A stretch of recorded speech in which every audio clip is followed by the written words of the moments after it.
the tragic love story of Orpheus and Eurydice. A whisper through time.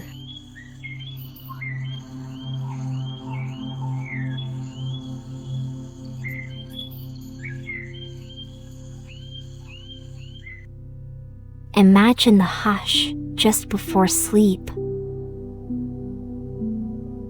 A candle flickers.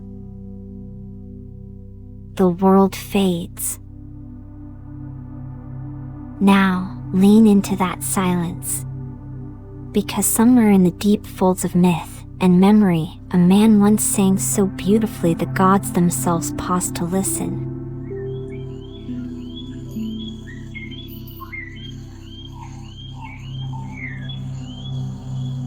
This is the story of Orpheus and Eurydice.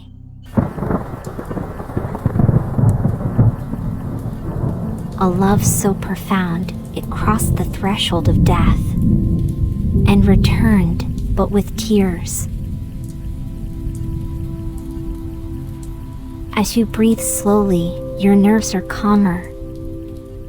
Let this tale wash over you. Let it live in your dreams tonight. And long after the night candle has burned low. Chapter 1. Orpheus, Son of Song.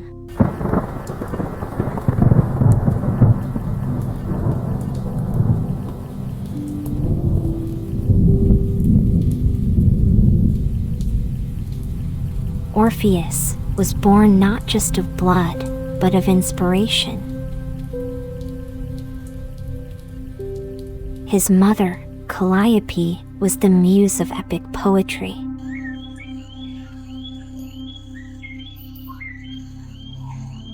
His father, a Thracian king, gave him royalty.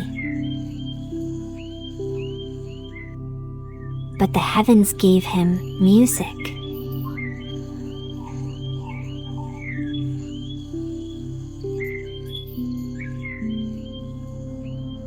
Apollo gifted him a golden lyre, strings spun from sunlight, tuned to the frequency of emotion.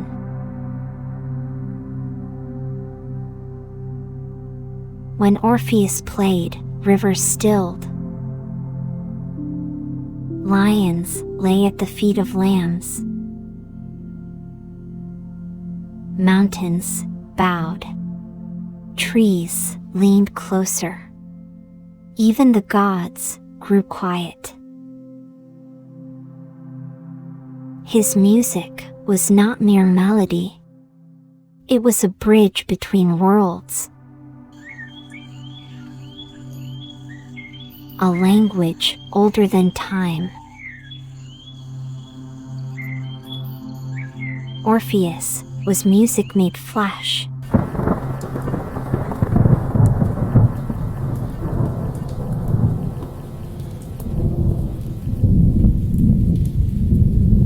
And love would soon test his tunes. Chapter 2. Eurydice, the Gentle Light.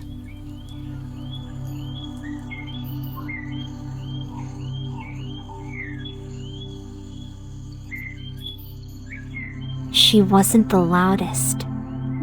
She wasn't the boldest. But Eurydice carried the kind of beauty that hummed softly. Like the warmth between pages of an unread book of poems. She loved flowers more than feasts.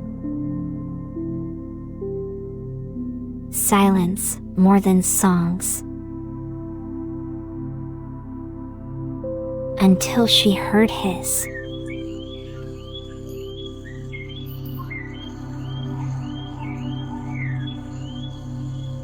They met in a glade, touched by moonlight. He played. She listened. The world tilted. Something ancient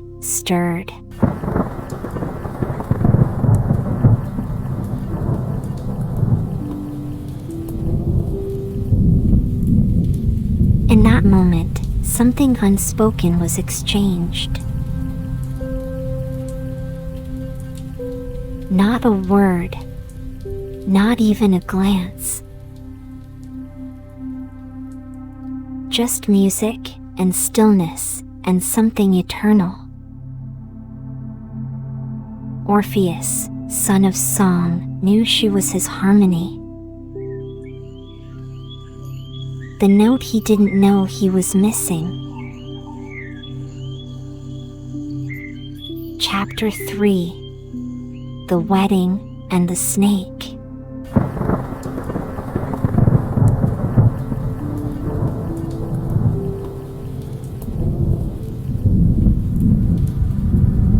They got married beneath a sky blooming with stars. Nature itself seemed to sing with them. Birds held their breath. Winds dared not rustle the trees. Oh, what a sweet time in time.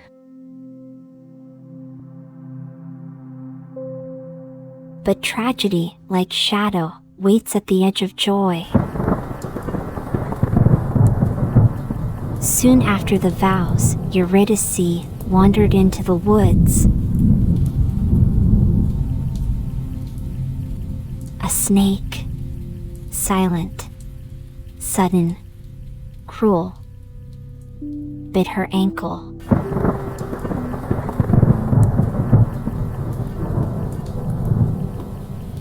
Snakes. They have always had a poor reputation, right?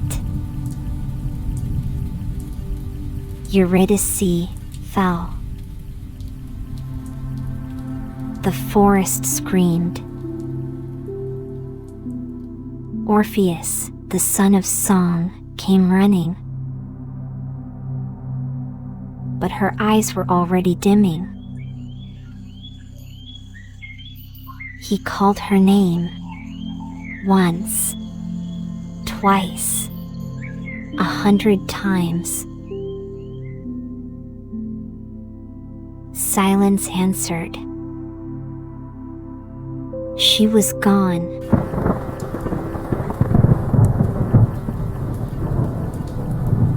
Hello, heartbreak.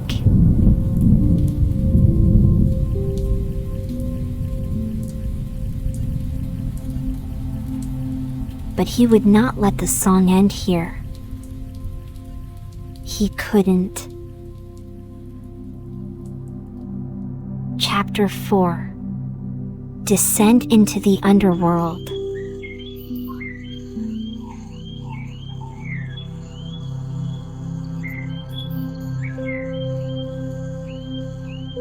Orpheus did what no mortal dared. Wait for it.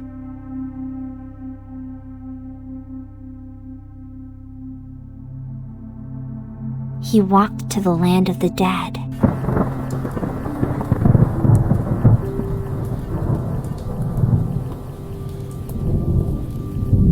Not with sword, not with shield, but with song.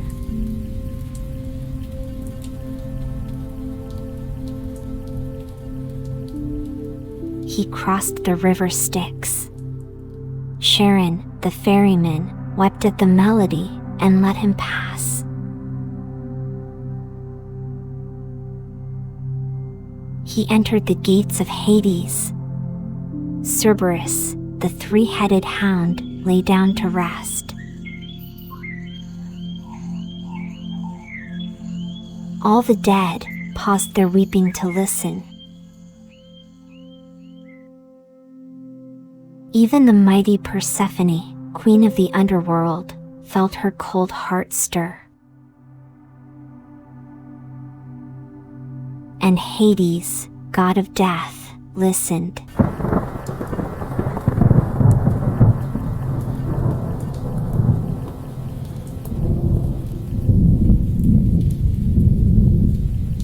Orpheus sang of love, of loss, of light lost too soon. And when the last note faded, a silence fell so deep, even the shadows shivered in the cold emotions of the song.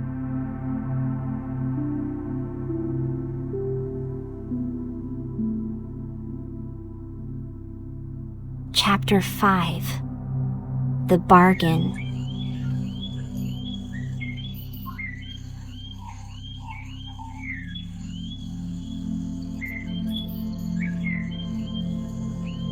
Moved by his song, Hades, the god of death, made a rare offer.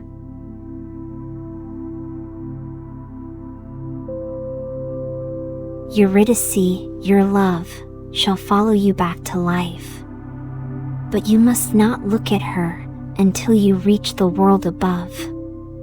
One glance, and she is lost forever.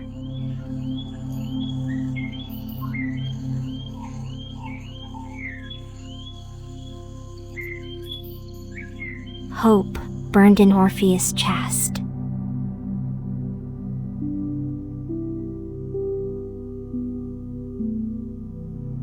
He agreed. He turned. He walked. Behind him, bare footsteps followed, quiet as feathers on ash. Each step was a lifetime. Each breath, a prayer. He could feel her, smell her, almost touch her. But he could not look.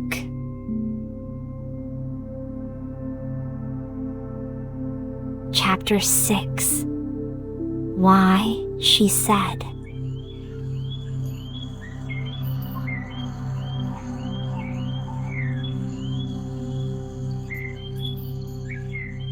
They reached the mouth of the cave. Sunlight kissed Orpheus' face. But the silence behind him was unbearable.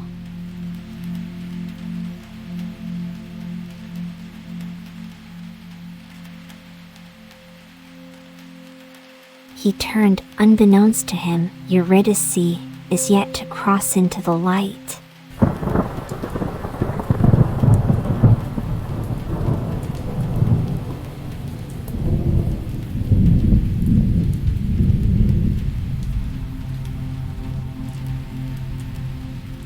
He turned. Their eyes met.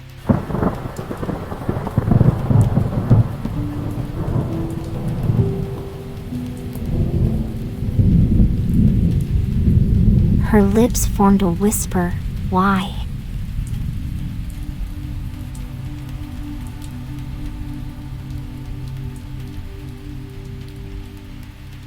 And then she was gone. Pulled back into the shadows. Forever.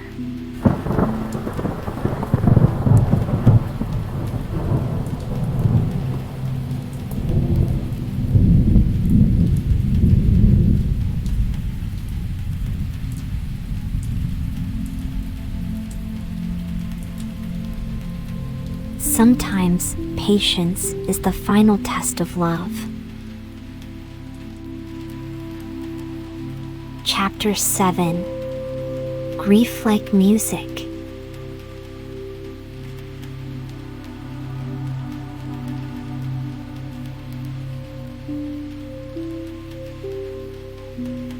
Orpheus collapsed. He did not scream. He did not run. But his heart melted into pure sorrow. He sang, a song so raw, the stars dimmed.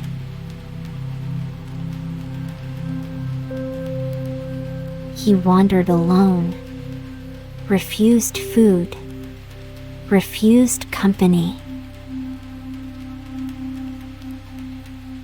He played only for trees, for rivers, for ghosts. Animals followed him, but no song could bring her back.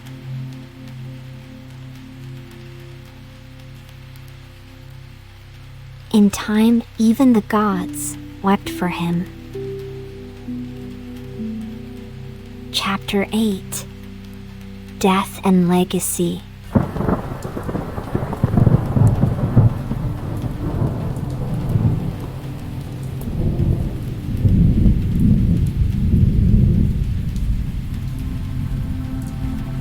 Orpheus died not by age, but by sorrow.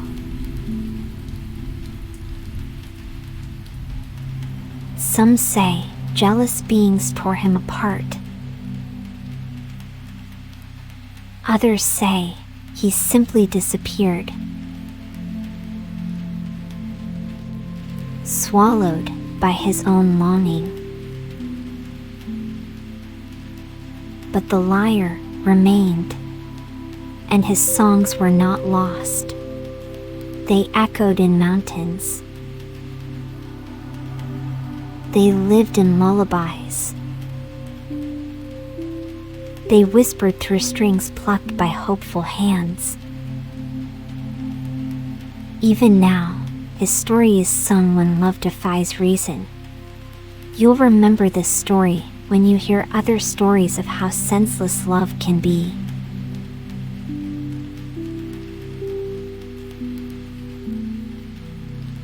The final reflections.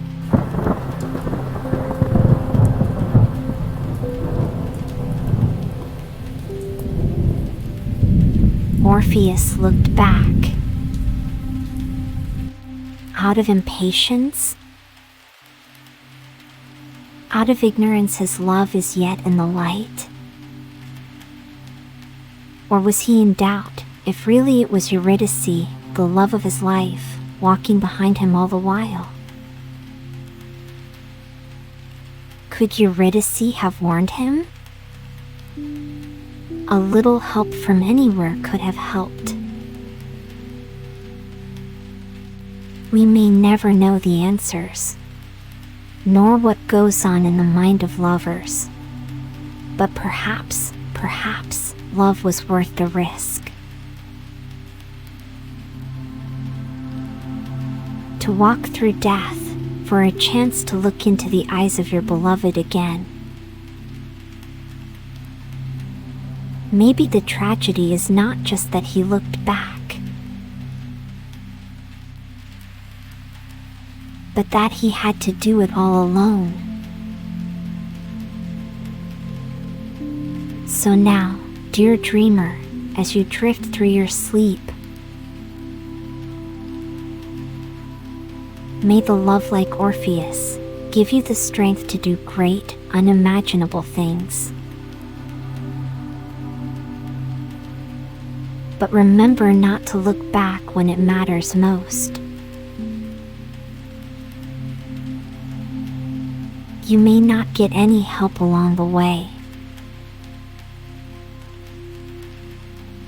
but stories like this will go with you. Always.